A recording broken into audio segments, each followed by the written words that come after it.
Audio Jungle.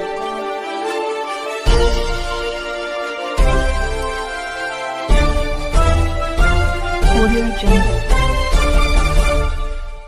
बिस्मिल्लाहिर्रहमानिर्रहीम। अस्सलाम वालेकुम। आप देख रहे हैं सागर इन्फो और मैं आपका भाई मोहम्मद सागर। कुछ दिन पहले की बात है कि मैं जल्दी में था और ट्रैफिक कानून की खिलाफ वर्जी कर बैठा।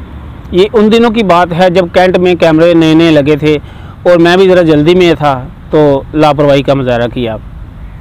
बत्ती लाल थी और सिग्नल के आसपास कोई नहीं था।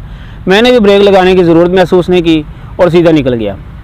चंद दिन के बाद मेरे घर पर डाक के ज़रिए से इस खिलाफ वर्जी वायलेशन का टिकट पहुँच गया, जो इस ज़माने में भी तकरीबन 500 के लगभग था। अब तो मेरा ख्याल उन्होंने बढ़ा दिया है। टिकट के साथ लफ़ ख़त में खिलाफ वर्जी की तारीख और जगह का नाम दिया गया था। इस खिलाफ वर्जी के बारे में चंद सवालात पूछे गए थे। साथ ये भी कहा गया था कि आपको इस पर कोई एतराज़ तो नहीं है। मैंने बिला तवक्कुफ़ जवाब लिख भेजा, जी हाँ मुझे एतराज़ है, क्योंकि मैं इस सड़क से गुज़रा ही नहीं और ना ही मैंने इस खिलाफ वर्जी का इर्तिकाब किया है। मैंने ये जानबूझकर लिखा था और ये देखना चाहता था कि ये लोग इससे आगे मेरे साथ क्या करते हैं। मेरे ख़त के जवाब में लगभग 1 हफ़्ते या 1.5 हफ़्ते के बाद महकमे की तरफ से एक जवाब में इन ख़त के में मेरी बाइक की 3 तस्वीर भी साथ डाली गई थी। पहले सिग्नल तोड़ने से पहले की थी, दूसरी मैं गुज़र रहा था और लाल बत्ती थी, और तीसरी मैं चौक से गुज़र चुका था और बत्ती अभी तक भी लाल थी। यानी सीधा सीधा मामला था, मैं जुर्म का मर्तकब हुआ था और इसका मतलब यही था कि मैं मर्तकब हुआ हूँ। इतने वाज़ेह सबूत के बाद जो है ना भागने की गुंजाइश और ना मुकर जाने का कोई सवाल। चुपके से इकरारनामा लिख भेजा, जुर्माना अदा किया और चुप हो गया। कुछ दिनों की बात है, ये जो वाक़या ये काफ़ी दिन गुजर गए। इसके बाद आज सुबह जब मैं तिलावत कुरान पाक कर रहा था तो उसमें एक सूरत है, हज़ा किताबुना यंतिकु अलैकुम बिल हक्का इन्ना कुन्ना नस्तनसिहु मा कुंतुम तामलून। तो मेरे लिए शॉकिंग पॉइंट ये था कि वो जो बंदा मेरे साथ बैठा हुआ था, मैं तर्जुमा पढ़ रहा था जिसका तर्जुमा कुछ यूँ था, ये रहा हमारा तैयार कराया हुआ अमालनामा जो तुम्हारे ऊपर ठीक ठाक गवाहियाँ दे रहा है। जो कुछ भी तुम करते थे हम उसे लिखवाते जा रहे थे। सूरत अल जासिया। जब मैं ये तर्जुमा पढ़ रहा था तो मेरे साथ बैठे हुए एक मेरे साथी ने इसके खदो खाल को वाज़े करते हुए इसके ऊपर तफसीर मुझे कुछ यूँ बयान की। उन्होंने कहा कि तुम जानते हो कि आयत में कुन्ना नस्तनसिखू का मतलब क्या है? तो मैंने पूछा भाई बता दे मुझे इसका क्या मतलब है, मैं तो तर्जुमा जो पढ़ा है मैं तो इसी को मतलब समझूंगा। उन्होंने कहा नहीं, इसका मतलब है हम फ़ोटो बना लिया करते थे, यानी अल्लाह ताला के पास भी फ़ोटो मशीन है।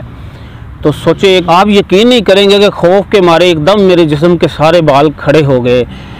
यानी बंदे की बनी हुई मशीन से तो मैं भाग नहीं सका, तो अल्लाह की बनाई हुई मशीन साथ साथ फ़ोटो भी बनाती है। किधर होगा भागने का रास्ता, कौन सा बनेगा बहाना मुकर जाने का? सोच के मेरे तो रोंग खड़े हो गए। यकीन माने एक खौफ सा तारी हो गया। वो जो चंद दिन पहले वाक़या गुजरा था वो बिल्कुल ऐसे मेरी नज़रों के सामने दोबारा एक फ़िल्म की इसी सूरत में गुजर गया। अब मेरे जहन में ये चीज़ें चल रही थी कि यानी कि हमारे अमाल नुस्ख किए जा रहे हैं, कुछ भी नहीं बुलाया जा रहा। हार्ड डिस्क के ख़राब होने, मेमोरी के फॉर्मेट हो जाने, आंधी बारिश तूफ़ान की वजह से कुछ खराबी पैदा होने का कहीं भी कोई अंदेशा नहीं है। कोई वायरस, कोई हैकर ना पहुंच नहीं पाएगा, कोई वायरस ख़राब ना कर पाएगा। हाय ये कैसा कंप्यूटर रिकॉर्ड है या इलाही, सारे गुनाह लिखवाए जा रहे हैं। हमारा क्या बनेगा? तारीख़ के साथ वाज़े तौर पर।